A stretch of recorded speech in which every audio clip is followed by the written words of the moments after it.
अबे ऐसी क्या इमरजेंसी थी जो मुझे बुला लिया? सब ठीक तो है ना? एक जरूरी काम है, वो मेरी बाइक खराब हो गई थी इसलिए तुझे बुलाया। ऐसे अचानक? और ये मास्क क्यों पहन रहा है तू? तू चल ना, तुझे रास्ते में बता दूंगा मैं। अबे पता ना, ऐसे अचानक कैसे लेके जाऊं? जो मैं कह रहा हूँ ना बस तू वो कर। चल बाइक स्टार्ट कर। यार मरवाए गए। कहाँ जाना है अब? बताता हूँ, चल।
आपको अभी 100 फीवर है, मैंने मेडिसिन रख दी है, याद से ले लीजिएगा।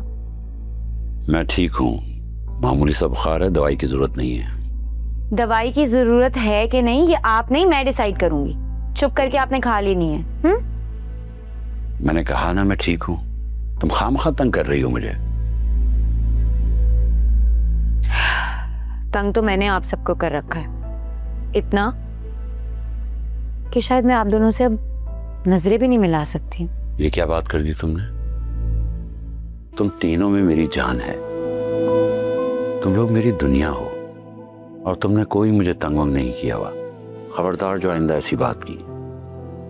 कितना मुश्किल होता है ना बाप होना।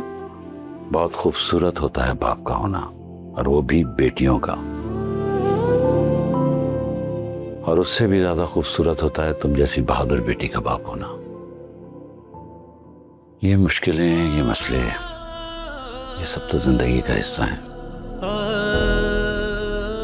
इंशाल्लाह ये वक्त भी गुजर जाएगा। बाबा आपको पता है, मैं 10 बार भी पैदा हो जाऊं ना तो मैं आप दोनों की मोहब्बत का कर्ज सारी जिंदगी नहीं उतार सकती। मैं बहुत खुशकिस्मत हूँ कि मुझे आप जैसे माँ बाप मिले।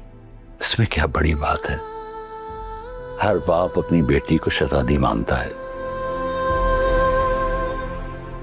और हमेशा अल्लाह से दुआ करता है कि उसे इतना अमीर बना दे जितना उसे उसकी बेटी समझती है।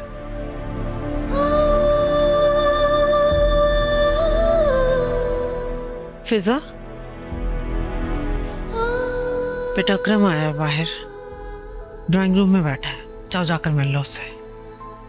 ठीक है मैं जाती हूँ, और आप ना जरा बाबा को बोलें अब आराम करें, उनको ना दवाइयों की जरूरत है और आराम की।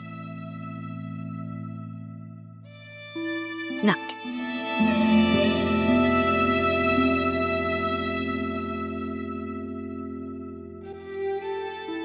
पूरा दिन गुजर गया है, आलिया से कोई राब्ता नहीं हुआ।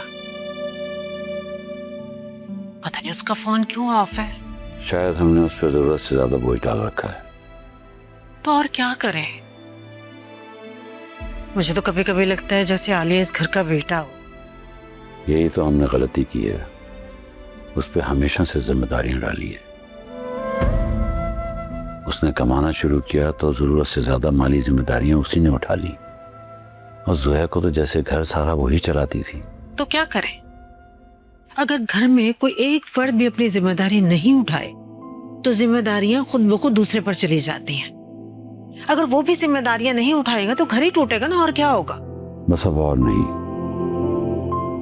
उसे कॉल करना होगी तो खुद कर लेगी।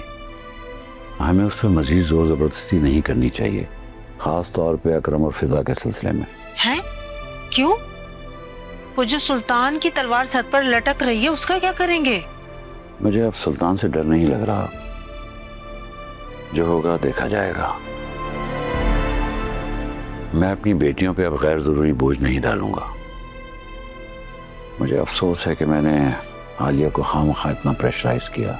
क्या हो गया है आपको? कैसी बातें कर रहे हैं आप? अगर ये निकाह नहीं हुआ तो कौन ब्याहेगा हमारी बच्ची को? लोग उंगलियां उठाएंगे हमारी बेटी के किरदार पर। उठाने दो, हम मारने वाले का हाथ रोक सकते हैं, बोलने वाले की जबान नहीं।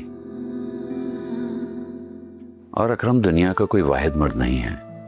आज नहीं तो कल, कल नहीं तो आने वाले कल जरूर कुछ बेहतर हो जाएगा। मुझे अपने अल्लाह पर पूरा भरोसा है। आपने तो एकदम ही पलटा खा लिया। तुमने जोया और फिजा को देखा है?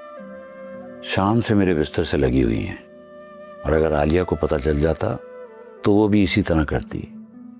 जब मेरी बेटियां मुझसे इतना प्यार करती हैं, मेरा इतना ख्याल रखती हैं, तो मैं क्यों उन्हें बोझ समझ रहा हूं? जिस अल्लाह ने बेटियां दी हैं वही उनका तहफ़्फ़ुज़ भी करेगा। आप भूल गए?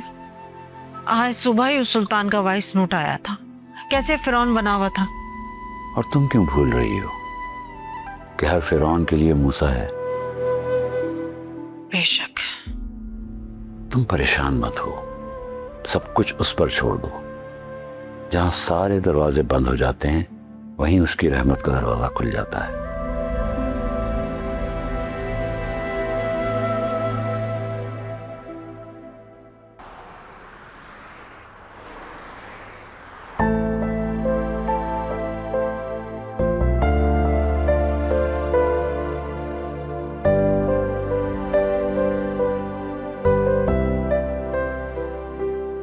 उन दोनों लड़कों की तबीयत कैसी है अब?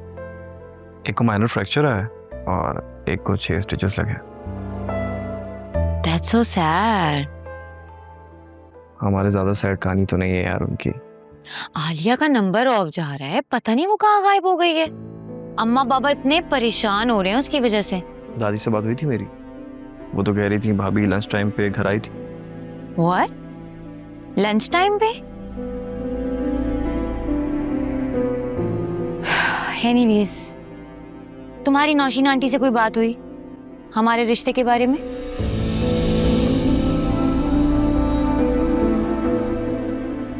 नहीं, आज करूंगा,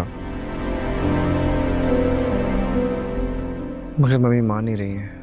और यहाँ मेरे वालिदैन बीमार पड़ रहे हैं। बाबा अपने मुंह से कुछ बोलते नहीं है, but being a doctor I know that he is in stress right now. अगर मम्मी नहीं मानी तो हम कोर्ट मैरिज कर लेंगे। बिल्कुल भी नहीं। मुझे तो पहले ही ये बात हर्ट कर रही है कि मुझे तुमसे शादी के लिए बार बार बोलना पड़ रहा है। Court marriage? नो वे। मैं ना खुद को इतना गिरा नहीं सकती, ना ही मैं अपनी सेल्फ रिस्पेक्ट पे कॉम्प्रोमाइज करने वाली हूँ। 500 जी 500 लोगों के बीच में अगर तुम मुझे ब्याह के लेके जाओगे ना तो ठीक है, वरना मैं कोई इतनी गई गुजरी नहीं हूँ कि मैं अपनी सेल्फ रिस्पेक्ट पे कॉम्प्रोमाइज करूँ। मैं अपने घर में ही ठीक हूँ। और सुल्तान, उसने जो हम सबकी जिंदगी अजीरन कर रखी है।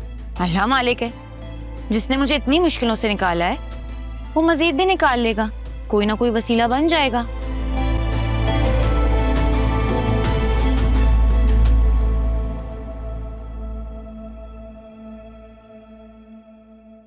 क्या हुआ, नाराज हो मुझसे?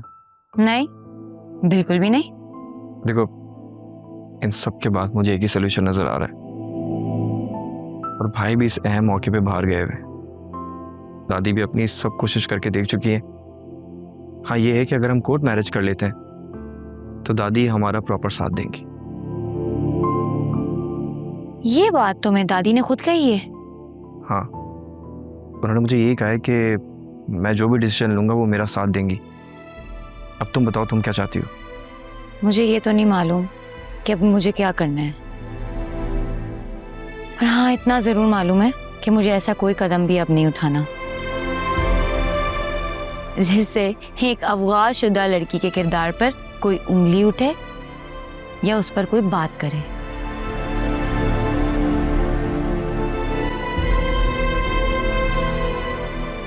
फिर मैं चलता हूँ, आज जाते ही मम्मी से बात करूँगा।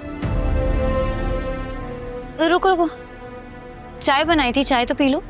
अब चाय तभी पीऊँगा तुम्हारे हाथ की जब तुम मिसेस अकरम बनोगी।